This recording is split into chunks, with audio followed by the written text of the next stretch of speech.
Bienvenue dans ce débat de la mi-journée sur votre chaîne préférée. Aujourd'hui, nous parlons du statut de l'entrepreneur ici, au Gabon. Nous voulons voir les contours autour de cette activité qui, bien sûr, est au cœur des différents débats, surtout depuis que nous avons entamé la transition en République gabonaise. Et afin d'apporter des éclaircissements, justement, sur le statut, sur le point juridique et d'autres pans, je reçois sur ce plateau Monsieur Merlin Bié Nsem, conseiller juridique du ministre du Commerce et des PME-PMI. Vous êtes juriste, publiciste, spécialiste du droit parlementaire et de la logistique. Bonjour. Bonjour. Vous allez bien? Merci. Avec vous, nous aurons également M. Emar Bioko, directeur général de Pixel Call Center et expert en communication. Bonjour. Exact, bonjour. Nous allons donc aborder ce plan. On parle de l'entrepreneur, mais on parle aussi de l'entrepreneur. Déjà, pour que les Gabonais puissent être situés, est-ce qu'il y a une différence entre les deux? Et pour aller plus loin, est-ce qu'il y a un statut? Est-ce qu'il y a un encadrement légal, justement, pour placer l'entrepreneur ou l'entrepreneur en République gabonaise? Monsieur Nsem. Merci pour la question. Et elle est d'autant plus importante qu'elle est fondamentale pour comprendre l'enjeu de cette thématique dans notre pays. Effectivement, il y a une différence entre l'entrepreneur et l'entrepreneur. L'un est dans l'autre. D'accord. Alors, tout entrepreneur est un entrepreneur. Par contre, la notion de l'entrepreneur, elle a été introduite en 2010 par le législateur de l'OHADA pour, comment le dire, accompagner ceux des entrepreneurs qui n'ont pas de gros chiffre d'affaires. D'accord. Il s'agit d'une distinction entre le commerçant, qui est un opérateur économique, un investisseur. En effet, parce qu'on peut se dire que l'entrepreneur, c'est un commerçant. Oui, sauf que selon le législateur, selon l'OHADA, le droit OHADA, on distingue le commerçant non seulement par l'acte, donc la matière de commerce, le trading, mais beaucoup plus sur un statut qui lui est reconnu à partir d'un certain chiffre d'affaires. C'est-à-dire qu'on va considérer que le commerçant, c'est le grand, l'opérateur économique qui fait un chiffre d'affaires supérieur à 60 millions l'année, et l'entrepreneur, c'est tout entrepreneur qui fait un chiffre d'affaires en deçà de 60 millions. D'accord. Et donc, tout ce monde sont des entrepreneurs? Tout ce monde était considéré comme un entrepreneur par, effectivement, le caractère d'opérateur économique, la nature d'opérateur économique qu'ils sont. D'accord, mais pourquoi l'OHADA a eu besoin de préciser cela? Quel était le besoin? Le besoin est très important, et d'ailleurs, je crois que c'est ce qui nous amène ici. C'était pour mieux accompagner les porteurs de petits métiers, ce qu'on appelle entrepreneurs.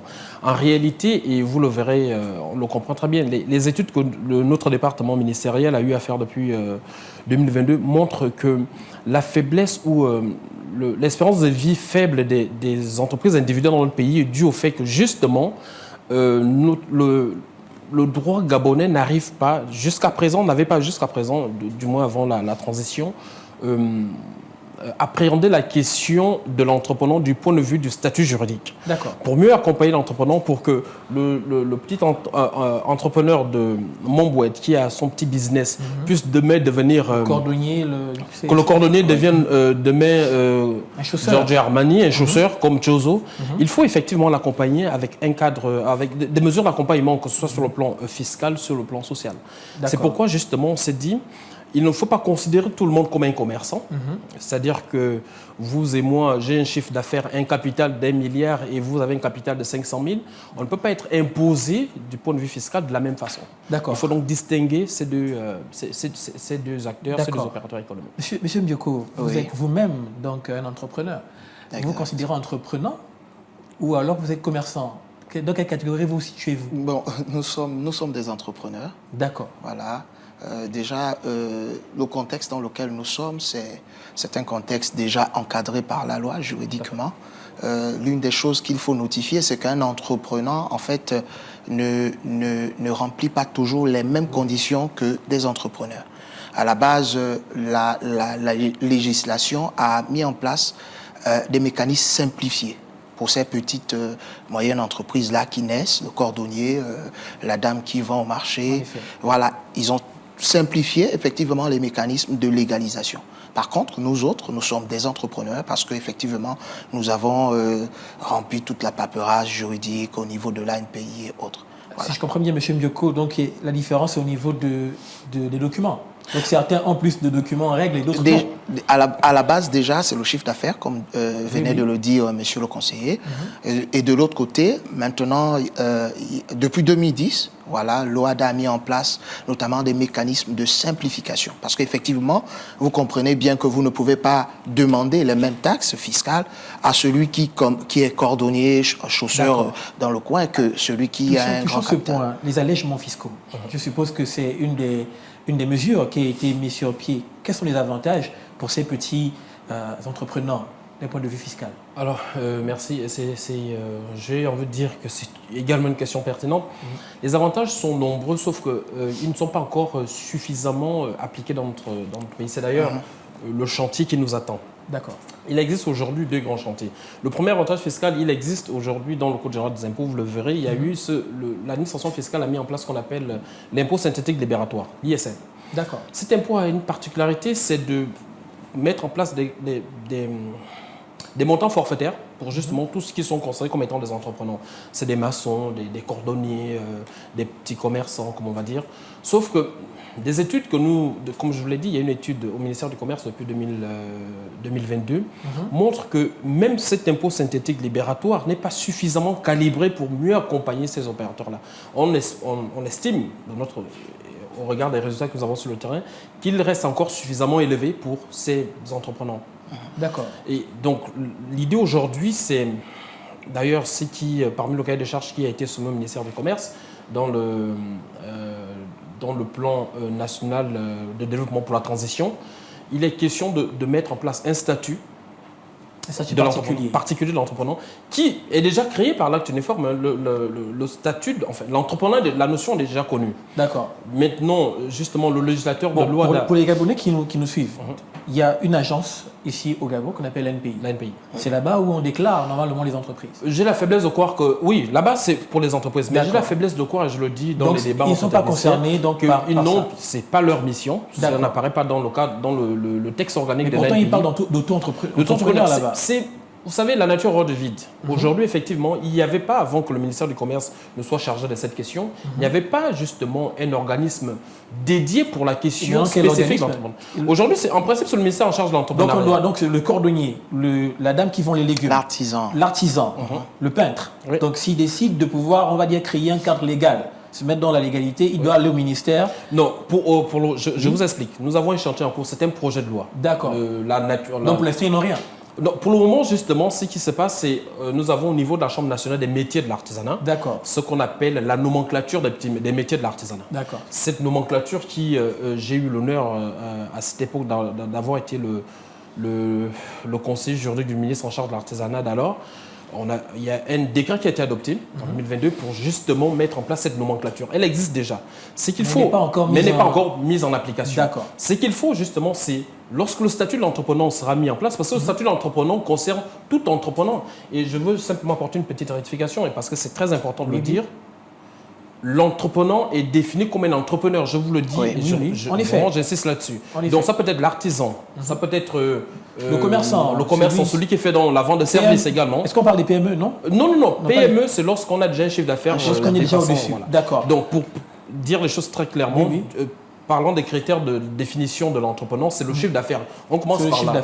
Dès qu'il est en deçà de 60 millions, il est considéré comme un entrepreneur et donc il doit avoir des mesures d'accompagnement. Je voulais, s'il vous plaît, avant de vous donner la parole, préciser que l'acte uniforme commande, et j'ai même envie de dire exige, dans l'acte uniforme relatif au droit commercial, dans son article 30, in fine, commande aux États membres de prendre des mesures spécifiques pour l'accompagnement de l'entrepreneur. Et c'est d'ailleurs cette mission qui a été donnée par le Premier ministre, chef du gouvernement de la transition, au ministre qui est, du Commerce, de justement adopter un projet de loi fixant le statut de l'entrepreneur. Pourquoi on le dit? Parce qu'il y a un débat sur le fait qu'il y a déjà le statut qui est créé par l'acte uniforme OHADA, mais puisqu'effectivement, il faudra prendre des mesures fiscales et sociales pour accompagner l'entrepreneur, on ne peut pas le faire par des actes. On parle beaucoup de fiscalité, d'impôts. Monsieur Mdioko, ne pensez-vous pas qu'en tant qu'entrepreneur, quel que soit votre niveau, il y a un peu trop de taxes? Que pensez-vous de la taxation? Effectivement. Monsieur le conseiller n'est pas forcément ici en qualité d'entrepreneur, mais vous l'êtes. Voilà, que pensez-vous de ça? Vous devez payer à l'ANPI, vous devez payer au niveau des impôts, vous devez payer à l'ISL, vous devez payer la Gaza, vous devez payer la CNSS, vous devez payer... Dans notre cas, on a encore l'ARCEP. L'ARCEP, qu'en pensez-vous? Il faut dire quand même que le climat dans lequel nous évoluons... Voilà, le climat dans lequel nous évoluons est un climat assez encore touffu, un peu difficile, parce qu'il faut avouer que ça ne prend pas encore en compte toutes les entreprises, toutes les différentes entreprises. Je pense que pour ma part, la tutelle devrait mettre en place la fiscalité de manière progressive. Vous voyez, tout de suite, vous demandez à une jeune entreprise qui commence, même pas 6 mois, payer les taxes, payer les impôts. Voilà. C'est déjà un frein, à l'entrepreneuriat dans le cadre de notre pays. Je pense que la tutelle devrait mettre en place, regarder encore davantage ce point de la fiscalité, parce qu'effectivement... Fiscalité progressive. Sur 2-3 ans. Progressive, en fonction du chiffre d'affaires, en fonction du capital, en fonction, des entrées et autres. Mais toujours, M. Bioko, toujours vous êtes en compétition avec beaucoup d'entreprises qui ne sont pas forcément détenues par des Gabonais. On sait, je pense que monsieur le conseiller peut le confirmer, le paysage entrepreneurial au Gabon est dominé toujours, même si les autorités de transition font des efforts. On a vu avec Taxigab, on a vu avec les 150 millions attribués au marché dans le BTP pour les Gabonais. Mais vous êtes entouré de ces personnes. Ne pensez-vous pas qu'il devrait y avoir peut-être un peu plus d'avantages pour un national en termes de taxation et toujours dans le domaine de la fiscalité? Déjà dans le domaine de la fiscalité, il faut dire que le pouvoir en place met tout en place tous les mécanismes pour pouvoir effectivement alléger les nationaux par rapport à l'entrepreneuriat. Il ne faut pas dire qu'il n'y a pas des mesures qui sont là, effectivement. Il y a des mesures qui sont là, mais je pense qu'on devrait encore davantage pouvoir faciliter. Vous qui êtes sur le terrain, qu'est-ce qui vous aiderait? Qu'est-ce qui vous aiderait particulièrement? Y a-t-il une des taxes en question que vous dites que s'il n'y a pas ça, si je n'ai pas cette taxe ou si je n'ai pas cette contrainte, ça me permettrait de pouvoir avancer? De manière pratique, je pense qu'il faudra mettre en place des taxes progressives. D'accord. C'est vraiment, des taxes ça veut dire que les taxes sont obligatoires pour toute entreprise. C'est clair. Mais de l'autre côté, il faudrait prendre en compte le contexte de chaque entreprise et autres. Parce que tout de suite, je vous donne une anecdote, certainement qui va vous amuser. Tout de suite, on a créé l'agence, le centre d'appel. 2 mois plus tard, on reçoit des inspecteurs dans nos locaux. On se dit, mais on n'a même pas encore démarré, on n'a pas de chiffre d'affaires. Donc tout de suite, vous voyez, on est buté véritablement à ces fiscalités, notamment qui sont quand même assez élevées, mais aussi qui ne prennent pas en compte le contexte dans lequel nous sommes. Et pour ricocher, il faut dire que beaucoup, aujourd'hui, préfèrent évoluer maintenant dans l'illégalité. L'illégalité. À cause du fait qu'effectivement, il y a trop de mécanismes. En effet, M. Msemon sait. On sait très bien que la grande majorité de ceux que vous avez appelés les entrepreneurs ne sont pas forcément cartographiés. Ils sont au marché Montbouet, ils sont dans les quartiers parce qu'ils fuient justement la taxation. Et nous parlons justement du statut. Est-ce que, je vous laisse parler, c'est vous l'expert, mais ne pensez-vous pas qu'il faudrait plus mettre l'accent sur ces personnes qui ne sont pas forcément des ressortissants gabonais pour permettre aux autres de pouvoir sortir toujours en termes de poids liés à la taxe et à la fiscalité? On peut gagner de l'argent ailleurs. Oui, bien sûr. Alors, je me réjouis de l'orientation de nos échanges et surtout du témoignage des entrepreneurs. Je me réjouis de ça pour quelles raisons? Juste parce que le diagnostic que nous avons fait du point de vue au gouvernement est quasiment bon. D'accord. C'est vraiment avant d'initier le projet de loi fixant le statut de l'entrepreneur, c'est ce diagnostic qu'on est tombé sur, justement, c'est un des résultats de nos études. Alors, la question de la taxation, c'est une question éminemment importante et dont, je vous le disais, dans le cahier de charge qui est le nôtre... Excusez-moi de vous interrompre parce que pour avoir parcouru un peu le Gabon, même lorsqu'on parlait des marchés du CTRI pour les 7 milliards, etc., la majorité des Gabonais qui étaient dans le cas de notre ami ici, M. Bioko, qui devait répondre à des marchés, pouvoir participer, n'arrivaient pas à répondre à toutes les exigences d'un point de vue. Voilà, il fallait payer telle taxe, tel impôt, et c'était tellement lourd qu'ils n'arrivaient pas forcément à répondre aux appels. Je suis totalement d'accord et c'est ça l'enjeu de notre projet de loi fixant le statut de l'entrepreneur. Parce que premièrement, quels sont ses avantages? Il va exempter les entrepreneurs de plusieurs impôts, notamment l'impôt sur le bénéfice. D'accord. Deuxièmement, il instaure ce qu'on appelle, et d'ailleurs mon compatriote à côté le disait très bien, la taxation progressive. Ça existe déjà. Donc c'est déjà dans les... Non, c'est déjà dans les pipes. Et déjà même aujourd'hui, pour les PME gabonaises, je vous le dis, lorsque vous avez ce qu'on appelle l'agrément PME, vous êtes exempté de l'impôt sur les sociétés, entre autres, pendant les 5 premières années de votre exercice. Le saviez-vous? Étiez-vous au courant de ça? C'est un agrément qui est aujourd'hui délivré chaque commission. Je veux dire, il y a à peu près une commission tous les 2 mois au niveau de la direction générale du commerce. C'est présidé par le secrétaire général. C'est une commission interministérielle. Mais vous devriez donc vous rapprocher et même mieux encore, des autorités pour profiter de ça aussi. Et même mieux encore, ce que je voulais dire, c'est que l'administration fiscale nous a écrit en nous disant la loi qui met en place cet agrément PME n'est pas suffisamment attractif justement pour les PME qui ne sont pas dans le BTP, qui ne font pas dans l'import-export, pardon.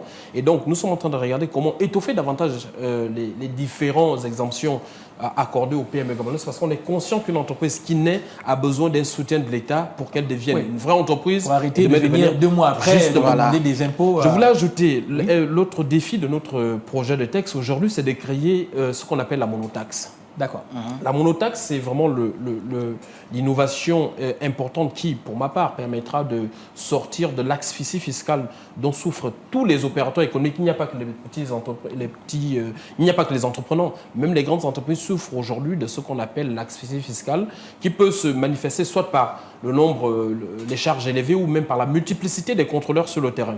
Aujourd'hui, la monotaxe, justement, c'est l'innovation de ce texte. Il permettra à tout entrepreneur qui dispose de la carte, de toute façon, la présentation de la carte de l'entrepreneur à jour serait significative du fait qu'on soit à jour de ces cotisations. En fait, donc si les gens viennent pour demander des taxes, il suffit d'avoir la carte. Ils présentent la carte. Et quel est l'importance de cette carte? Cette carte de la monotaxe, pardon, la monotaxe ici, ce n'est pas seulement la taxe fiscale. C'est-à-dire qu'en une seule taxe, pour, je veux dire, le maçon qui est un jeune entrepreneur qui fait un chiffre d'affaires, disons, de 4 millions l'année, si la monotaxe pour les maçons de cette catégorie est fixée à 100 000, l'objectif du gouvernement, c'est de faire en sorte que ces 100 000 puissent être... Il y a une clé de répartition entre les cotisations sociales, donc la CNSS, d'accord, ça touche aussi les cotisations sociales. C'est-à-dire que vraiment, la monotaxe...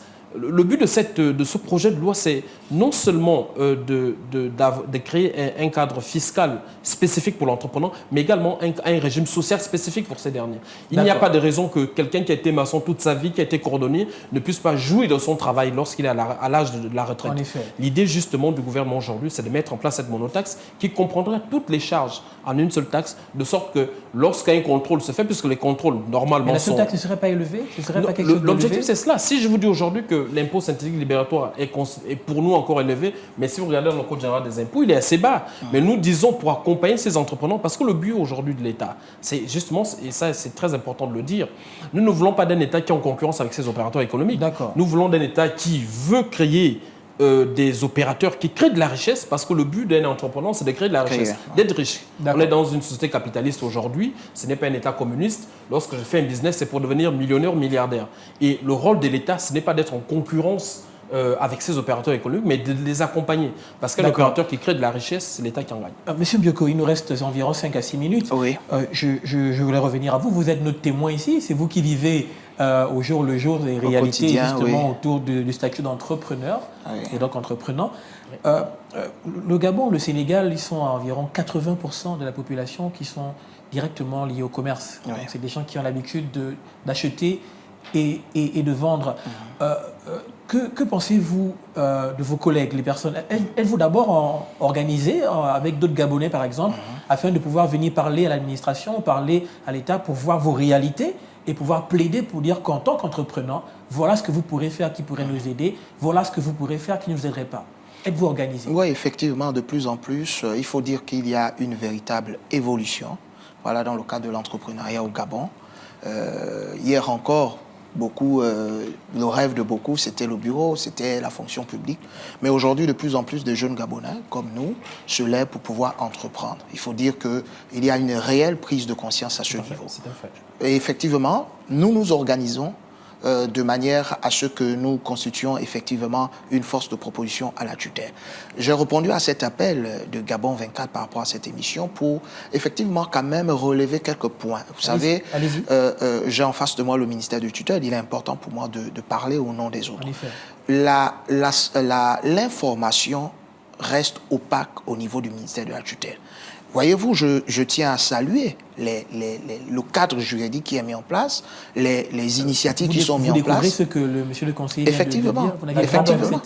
Non, je parle effectivement de la taxe unique et autres. Voilà, c'est un projet. On ne communique pas sur les projets, évidemment. Mais là, vous venez de le faire pourtant. Oui, c'est-à-dire c'est pour rassurer nos opérateurs économiques, c'est rassurer nos concitoyens que la transition qui devait durer 24 mois, qui a duré aujourd'hui 18 mois, a fait un travail énorme, justement. Et par anticipation, et parce que moi, j'ai la ferme conviction qu'après la transition, ce sera des chantiers prioritaires pour le gouvernement qui sera mis en place, le gouvernement constitutionnel qui sera mis en place. Et donc, je n'ai pas le doute sur le fait que... on regarde sur la matérialisation de ces priorités. Je relevais notamment l'opacité, j'arrive, de l'information. Je pense que le ministère de tutelle doit davantage communiquer effectivement à ce niveau. Deuxième obstacle, vraiment, ça c'est un obstacle, c'est au niveau du crédit bancaire. Vous savez, ça devient encore un casse-tête aujourd'hui. On a la BCEG, on va chuter avec ça. Allez-y, continuez. Ça devient vraiment un casse-tête pour avoir un crédit traditionnel dans le cadre de l'accompagnement des différents projets et autres. Je pense que la tutelle devrait mettre en place une agence de l'entrepreneuriat spécial qui viserait à informer... En parallèle à la banque qui existe déjà? Non, en parallèle à la banque. La banque, effectivement, est déjà une institution positionnée bancaire qui est là pour accompagner les différents commerçants et autres entrepreneurs. Mais dans le cadre du ministère de tutelle, je pense qu'on devrait mettre en place une agence spécialisée dans l'entrepreneuriat qui va effectivement déjà servir de passerelle entre les entrepreneurs et aussi la tutelle. Donc, une agence aussi, d'autre part, qui sera là comme incubateur. Voilà, incubateur à ces jeunes-là. Parce que l'objectif des entrepreneurs, c'est de quitter effectivement la phase d'entrepreneur-entrepreneur. Augmenter le chiffre d'affaires. Voilà, j'ai commencé avec une petite entreprise de devoir. Mais l'objectif à long terme, à moyen terme, c'est effectivement. Donc, effectivement, nous voulons que effectivement la tutelle mette en place des mécanismes pour nous aider effectivement. Et je crois que de l'autre côté, le gouvernement, la nation aura plus à gagner notamment des revenus de ces entreprises. Là, on va au dernier tour de table. Monsieur Nsem, il a fait allusion à une structure financière. On sait qu'elle existe déjà, la BCEG. Qu'avez-vous à répondre par rapport à ça? C'est très intéressant. C'est parce que moi, je le comprends en tant qu'entrepreneur, on a souvent la tête dans le guidon. Parce qu'on veut réussir son business, on a un projet. On fonce. Mais il est de temps en temps important de lever un tout peu la tête et regarder l'environnement et le cadre organique qui est mis en place. Parce que, comme je vous l'ai dit en 18 mois, il y a tellement de choses qui ont été faites, notamment la création de la Banque commerciale de l'entrepreneuriat gabonaise, la BCEG, qui, pour nous, est un acteur très important. Des taux d'intérêt assez bas des taux d'intérêt assez bas. Et là, avant de revenir là-dessus, je voulais simplement dire que dans le cadre organique de l'entrepreneuriat dans notre pays, de la politique entrepreneuriale dans notre pays, il y a des choses qui se font. Il y a la BCEG qui est là. Et le ministère du Commerce a signé un partenariat justement avec la BCEG, de sorte que toute entreprise qui pourrait être une PME, même pas forcément des PME, agréées ou pas, puisse bénéficier justement. Il y a déjà agréé ou pas. Agréé ou pas. Pourquoi je dis agréé ou pas? Agréé, c'est parce que quand ils sont agréés, ils sont prioritaires. Ou pas, parce que la BCEG est libre, c'est une banque. Avant tout commerciale, même si elle est mise en place pour faire du accompagner. Profit. Voilà, elle vend de l'argent, comme toutes les banques traditionnelles. Donc, si nous, on n'a pas agréé une entreprise, ce n'est pas parce qu'une entreprise n'est pas agréée qu'elle ne serait pas intéressante du point de vue du banquier. Donc, agréé ou pas, peut bénéficier des avantages au niveau de la BCEG. Mais il existe également un autre outil que tous les entrepreneurs, enfin les opérateurs économiques de notre pays, les nationaux, en l'occurrence, devraient maîtriser, c'est la Société gabonaise de garantie. Société gabonaise de garantie, qui est un outil de Okoumé Capital, aujourd'hui permet, puisque nous sommes en partenariat avec cette entité, permet d'amortir. Mais quelles données on a de cette société? Est-ce qu'elle a accompagné des dizaines, des centaines, des milliers de Gabonais? Il y a un travail qui se fait. Sauf que, alors, et ça également, il faut le comprendre, nous avons encore besoin des organismes de ce genre. Aujourd'hui, la SGG... D'où le relais dont M. Bioko parle. Bien sûr, effectivement. Il existe des relais aujourd'hui. Même au sein de notre ministère, nous avons un organe important, puisqu'il parlait d'incubateur, qu'on appelle l'espace PME. C'est à ONG. En effet. Mais aujourd'hui, c'est un incubateur qui, c'est pas parce que ça s'appelle l'espace PME qui ne reçoit que les PME, mais c'est un incubateur qui reçoit tout opérateur économique, tout entrepreneur gabonais qui souhaiterait justement entreprendre et l'accompagner dans le cadre de ces différents. On va chuter avec M. Bioko. Votre mot de fin pour vous? Il faut dire que le Gabon aurait vraiment à gagner de vraiment accompagner les entrepreneurs. Vous savez, l'économie d'une nation ne se repose pas que sur les richesses premières, mais aussi sur notamment la richesse humaine. Voilà. Et donc, les entrepreneurs, effectivement, sont de plus en plus délaissés, sont de plus en plus aujourd'hui, en fait. Voilà, il faut le dire, près de 70% au Gabon sont entrepreneurs. Près de 70%. Donc plus de la moitié, vous comprenez que sont dans l'illégalité, voilà. Donc vraiment, je pense que le ministère en charge gagnerait vraiment dans le cadre de la facilitation de ces entrepreneurs-là. Merci à tous les deux. Je rappelle que vous êtes M. Merlin Biensem, vous êtes conseiller juridique du ministre du Commerce et des PMI, et vous êtes M. Emar Bioko, directeur général de Pixel Call Center Entrepreneur. Et merci à vous d'avoir regardé ce débat de 12-15 ici sur votre chaîne Gabon 24. Restez connectés. À très bientôt.